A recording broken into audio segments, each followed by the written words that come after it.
Olá a todos! Há quem diga que pessoas dominadas por sentimentos de frustração e desamparo veem na autoagressão um recurso ou um caminho para interromper a dor que não conseguem processar. Nos tempos atuais, muitas pessoas podem ter centenas de curtidas nas redes sociais, mas pouco ou nenhum contato real na partilha de suas dores, dúvidas e angústias. Numa sociedade cada vez mais individualista e exibicionista, pronta para os prazeres imediatos, por vezes o caminho de quem se esconde de si mesmo é o vazio. Um dos casos mais graves é o suicídio, bem como o fator principal que o antecede, o silêncio. Para falar sobre este assunto, temos conosco a psicóloga Bárbara Coustock Monteiro, profissional que presta serviço no Instituto de Física de São Carlos da USP, que desde já agradecemos a presença. Bárbara, obrigada mais uma vez por aceitar estar aqui conosco para falarmos de um assunto complexo e pouco discutido. Quais as causas que levam uma pessoa a cometer o suicídio? Primeiro, obrigado pelo convite, é um prazer estar aqui com vocês. E falando desse tema que é tão delicado, mas tão frequente, né, e tão comum nos dias atuais. Apesar da gente não falar, isso acontece e acontece com mais gente do que a gente imagina, né? Tem muita gente sofrendo e a gente acaba não percebendo. Então, o suicídio ele é uma questão, é uma das grandes preocupações de saúde pública mundial. Por quê? Os números são cada vez maiores, né, crescentes em diferentes populações. Atualmente a gente tem um crescimento muito grande das tentativas e dos suicídios com sucesso entre universitários, também um crescimento significativo entre os idosos. Mas, em média, 800 mil pessoas morrem no mundo todo por conta do suicídio. E esse é um dado que despertou a preocupação da Organização Mundial de Saúde, que passou a trabalhar, né, com uma ênfase maior em políticas para tentar evitar esses problemas.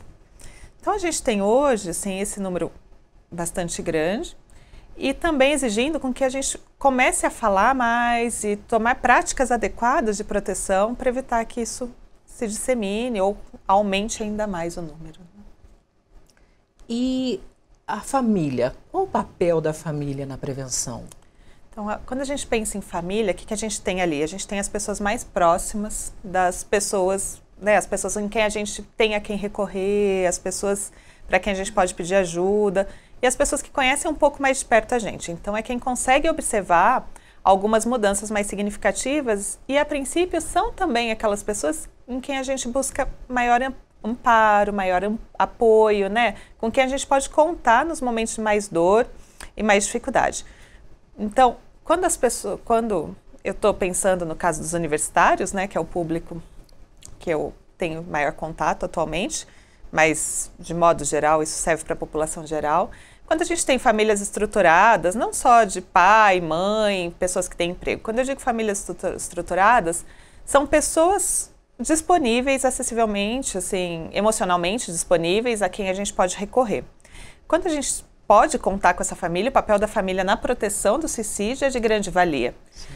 Porém, quando a gente não tem isso, a gente precisa recorrer à rede de apoio. E a rede de apoio, ela ultrapassa os limites dos laços familiares. O que é a rede de apoio? São pessoas com as quais a gente consegue estabelecer um vínculo saudável, um vínculo positivo, pessoas para quem a gente pode ligar quando não está bem, pessoas que a gente pode pedir ajuda. Essas pessoas podem ter relações mais diferentes possível, não necessariamente relações familiares. O que a gente tem nesse grupo? A gente tem os familiares, a gente tem às vezes vizinhos, em lugares em que é possível ainda ter relações de vizinhança saudáveis, pessoas que participam, né, de comunidades religiosas, acaba tendo esse vínculo na igreja muitas vezes, então são as pessoas ali com quem essa pessoa busca ajuda, busca amparo e que estão disponíveis para ela, porque esse é um papel muito importante, a disponibilidade. Quando a gente fala de pessoa em condição de sofrimento emocional, sofrimento psíquico, o que a gente precisa quando a gente fala de uma rede de apoio? A gente precisa de alguém que se disponha a estar junto. E estar junto não é resolver o problema. Estar junto é falar, eu estou aqui para te ajudar no que você precisa, eu estou aqui para ir com você até o médico, eu estou aqui para ajudar a controlar os horários dos seus remédios, para saber se você está tomando, eu estou aqui para tirar as facas de perto, se você estiver pensando em se matar. E eu estou aqui com você. né? Então, assim, nesse sentido, a família tem um papel muito importante quando ela existe. E eu não estou falando na família relações sanguíneas, estou falando na família no maior sentido dela. Sim, amplo.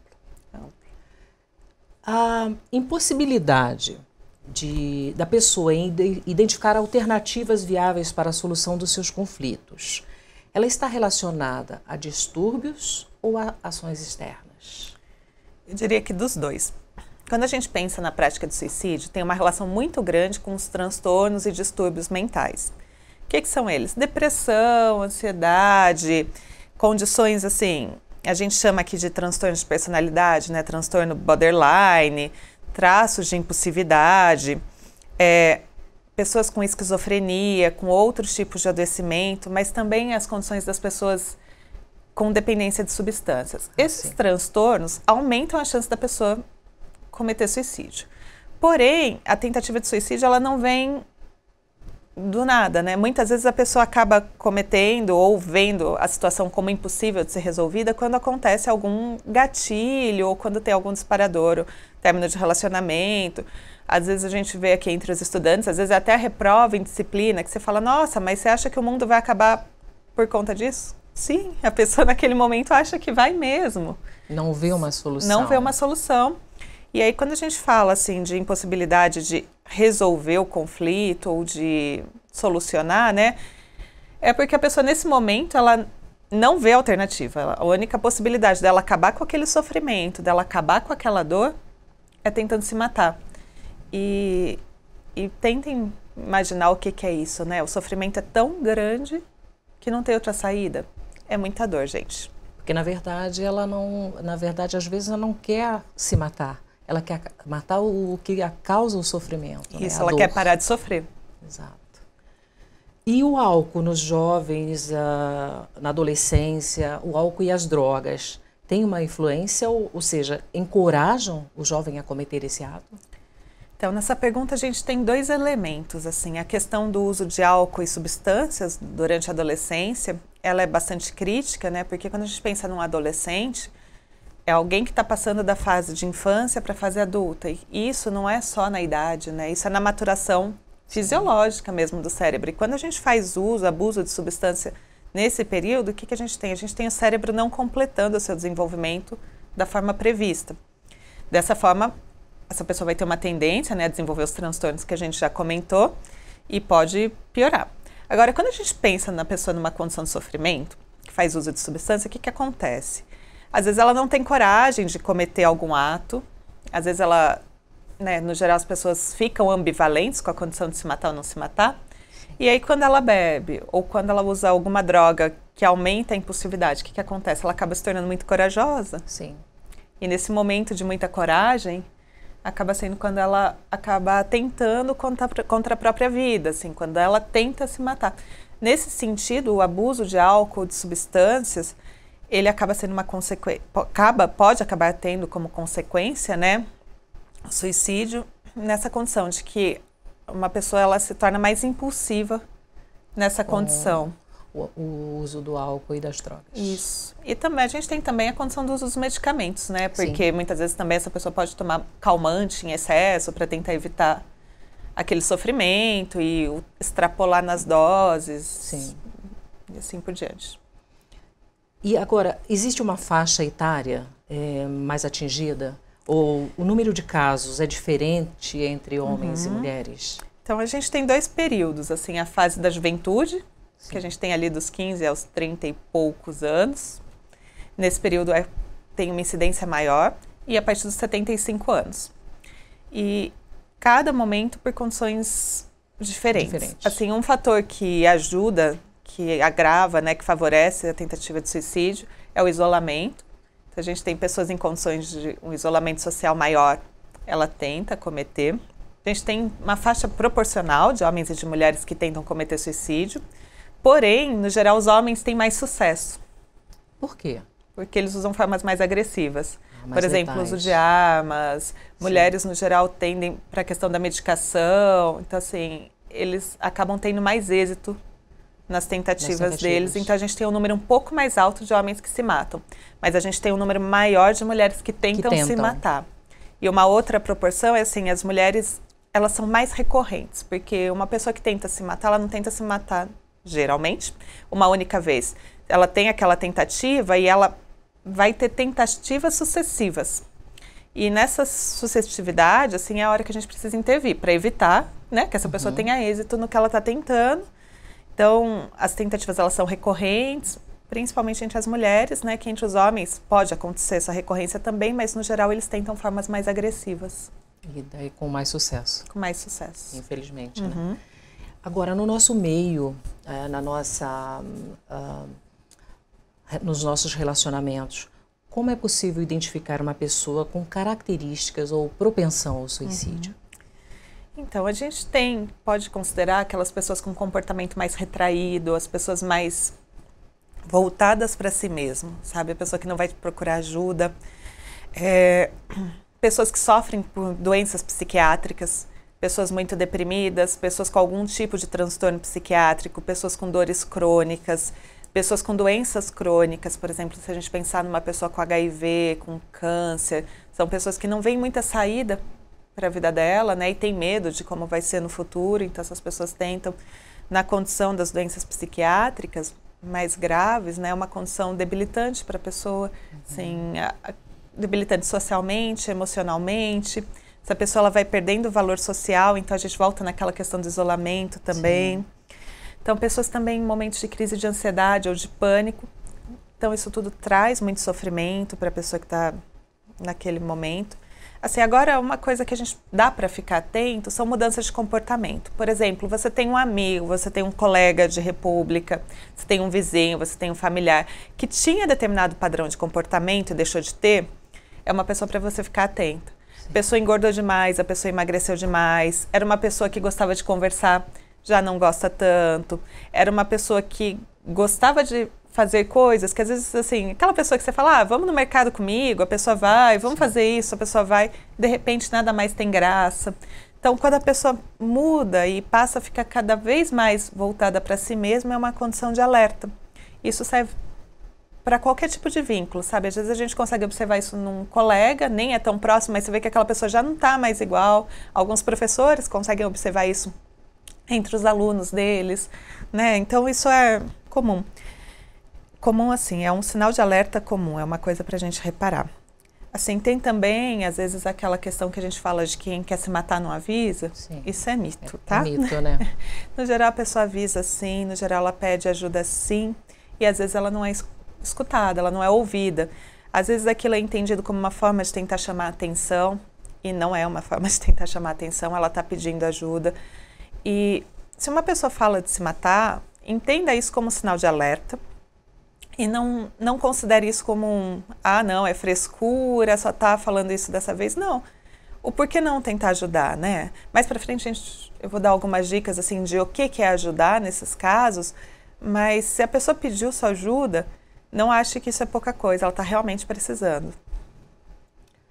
E através dos estudos realizados em sua área, você pode dizer que a genética ela tem efeito sobre o risco de suicídio? Então, essa é uma questão também a ser discutida, assim. Pode ter, que a gente tem casos recorrentes, né, na mesma família, de pessoas que se suicidam. Porém, quando a gente pensa numa família que tem pessoas que tentam se suicidar, a gente tem também ali alguns padrões de comportamentos que são ensinados.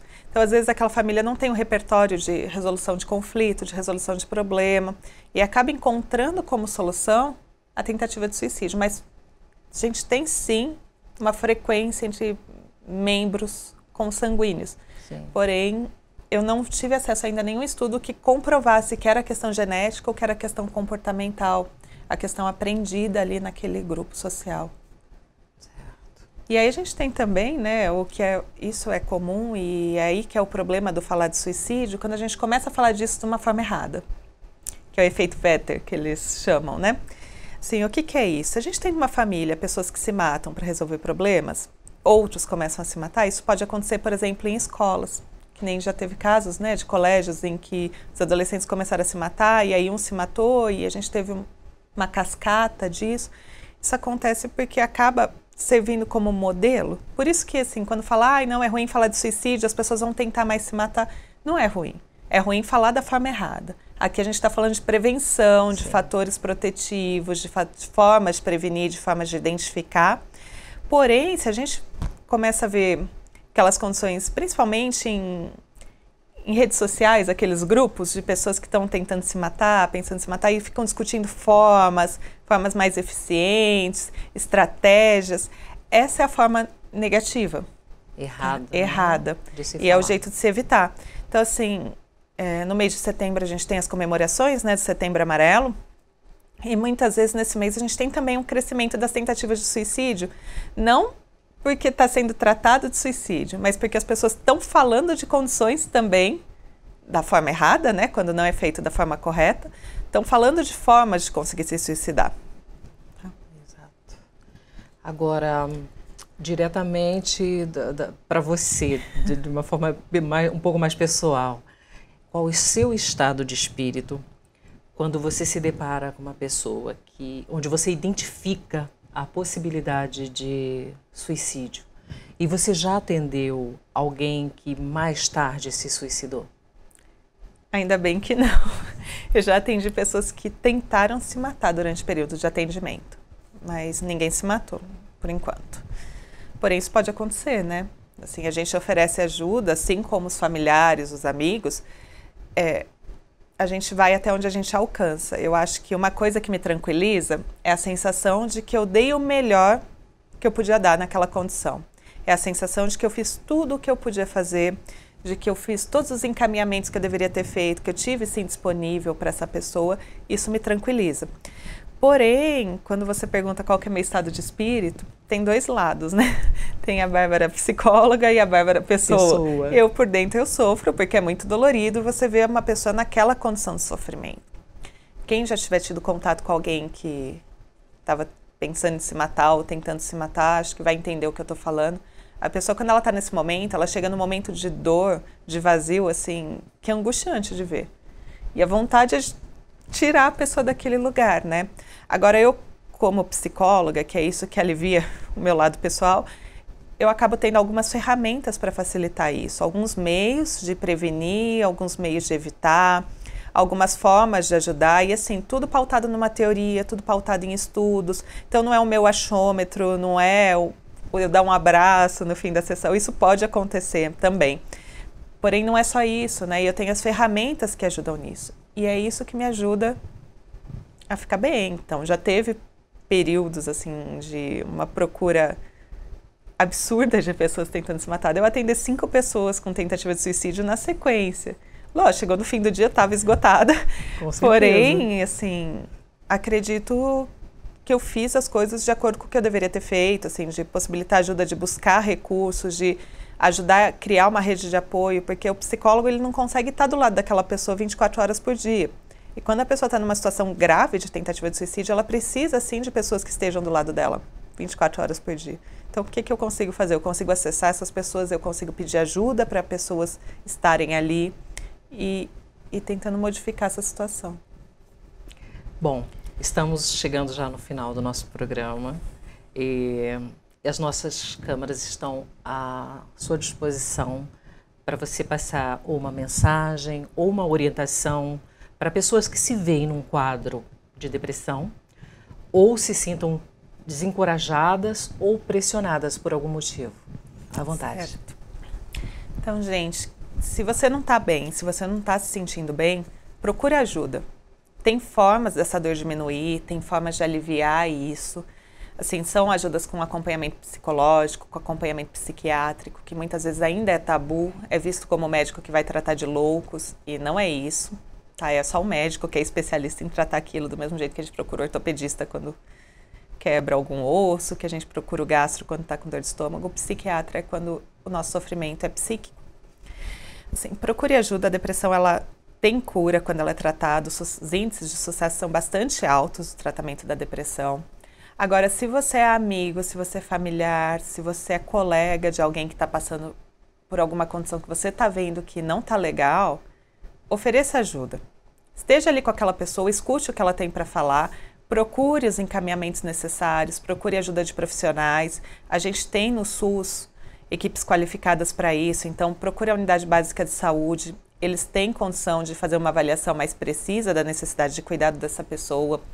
Se você está do lado de alguém que está realmente tentando se matar, é hora de procurar a família, de procurar o médico, de procurar o máximo de rede de proteção possível que você consiga acessar para essa pessoa. E agora, se for um momento em que a pessoa realmente tenta se matar, cortou os pulsos, tomou remédio, fez qualquer tipo de coisa que seja indicativo, tanto de autolesão quanto de tentativa de suicídio, é hora de procurar o hospital. Os hospitais, eles estão preparados para esse tipo de atendimento, eles estão preparados para esse tipo de acolhimento. Não vai ser tratado como só um corte, um envenenamento, alguma questão assim, mas vai ser tratado sim como uma tentativa de suicídio, dado o direcionamento necessário. O encaminhamento para o psiquiatra, o encaminhamento para acompanhamento psicológico e todos os outros necessários, tá? E eu acho que, mais do que nunca, assim, olhe para a pessoa que está do seu lado. Olhe para ver como ela está, ofereça ajuda. Se coloca um pouco no lugar dela, tenta imaginar aquela dor e o que aliviaria a sua dor.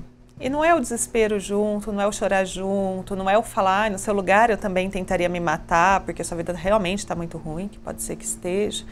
É tipo, nossa, eu estou vendo a sua dor, eu imagino como deve ser ruim estar no seu lugar. Só que eu não estou sentindo isso. Então, o que eu consigo? Eu consigo ver caminhos, eu consigo ajudar a encontrar caminhos para sair desse lugar de tanto sofrimento. Tá bom?